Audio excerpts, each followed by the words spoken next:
holding pond would be a connection with the wetlands, so the biology would be going on all the time too. We would pump the water into the holding pond. During the summer, the holding pond would go down the same Mackey Reservoir does.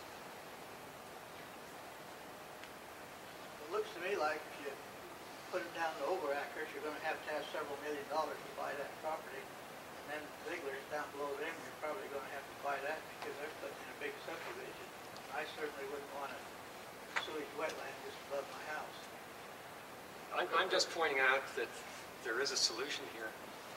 Yes, getting the land is an issue, but if we concentrate on getting it done that way, we get out from under EPA. I've shown you that I don't think we're going to be able to do it with EPA very successfully. The only feasible way I can see you can do it is to pump it back across the river and take it up in the foothills on BLM ground, take it up there. No See, houses. that's the kind of solution I'm thinking it's going to take. Somebody that really thinks it makes this make sense, and then find a way to do it. I think we need to seriously sit down and talk with Austin's again about if there's a possibility of selling the land. I'm sure everything's for sale at the right price, but Where's Austin's place? it's right next to that's why the lagoons are sitting on part of their property we bought from them in the first place. Oh, well, that's in floodplain. It probably should go there. Unless it was elevated. Yeah, about 1,500 feet from the river is the floodplain. And it's in the floodplain, then you can't put your wetland. It doesn't make sense to do it You're there. talking, I mean, we have the lagoons, elevated. Well, then where is the first available land is over across the highway then? That's what In I saw. Oliver, right? Yeah. Now, and we could explore and see if they would sell us the land. And what would be the cost? That's what I'm saying. That's what I'm asking And you to then you consider. probably have to explore down in Ziegler's and down in there where they're having a subdivision. You'd have to survey those people so that they're not coming back on you because you, like somebody said, they don't want any sewage above where they're living. And we're into that bag out.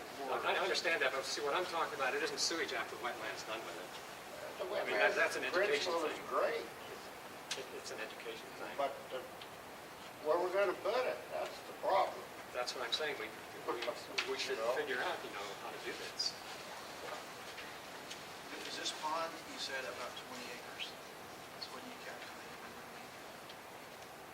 Oh, if it was 10 feet deep and we had to put 150 million gallons in, something like The that. holding ponds, so we'd have to construct the holding pond, do an excavation, put a liner in it, and then fill this water.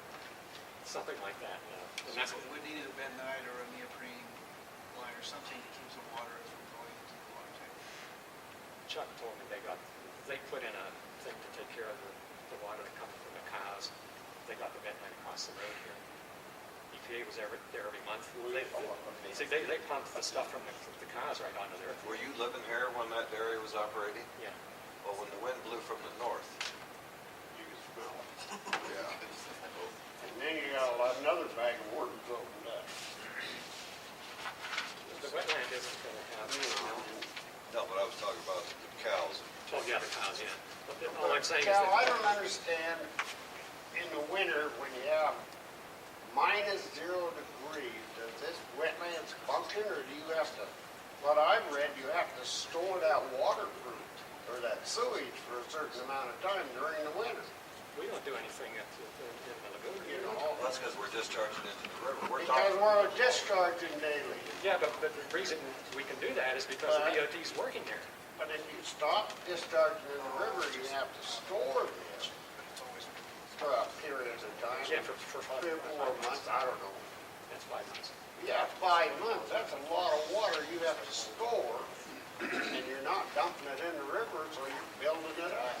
That's what I said, that's 20 So acres. then you have to have a large storage reservoir for 5 months out of the year, and your wetlands are not functioning, in essence, right? They are because they're connected to the...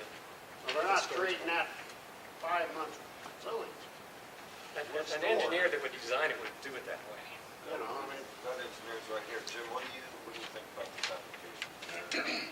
Cost, we're talking a particular parcel of land he's talking about is probably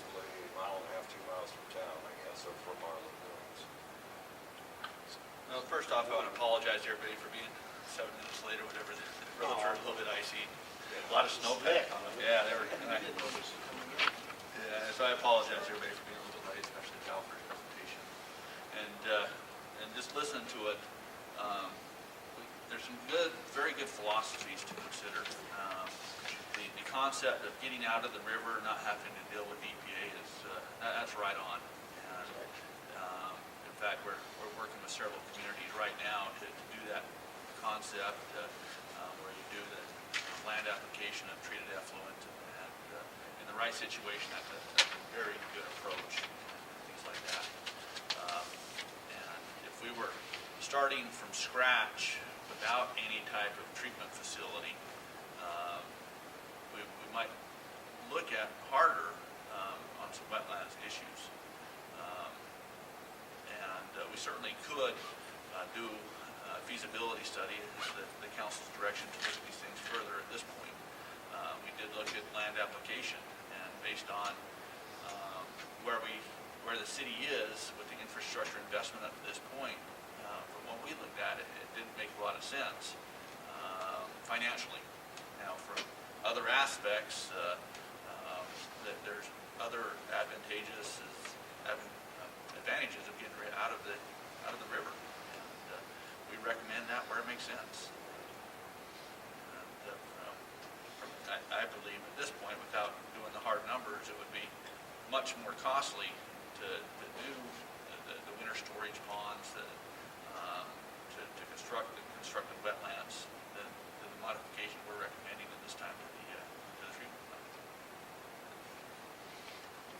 That's problematic. That's what I showed you.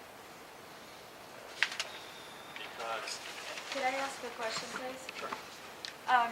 The cost would be a lot up front, but if you spread it out over a period of, say, 10, 15 years, would it still be an increase in cost to do the wetlands concept?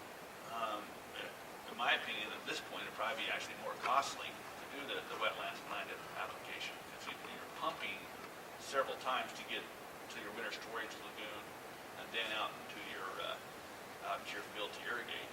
Right now, we're not pumping. The only cost we really have is the aeration of the system and the disinfection of the system. Whereas with the land application facilities, you still need to disinfect to meet regulations. You need to add chlorine or ultraviolet light to meet the regulations that are there. So that's something we can put numbers and a pencil down to do an analysis on that. But just from the surface, it may actually be more costly to do a land application than what we have currently. And then we still need someone who wants the water. And, most times in the experience we've had in the communities, there are some people that are very adamantly opposed to using the water, but there are some communities that recognize it as a benefit. Well, they should. Like Cal mentioned, it's nutrient laden, and shoot, if I had a farm or a field, it's a great source of water. And the crops that are grown using wastewater effluent are much better typically than others, because you do have the nutrients. You do have some salts and things that can inhibit the growth of the plants. That occasionally, as you irrigate, you need to flush with a fresh water source. But some farmers recognize it as a good water source. According to Willie, Jim, he said that this design that we gave us would be good for probably 20 years. Who knows after that? And I think what Cal's trying to say is, well, I've got a 50-year solution.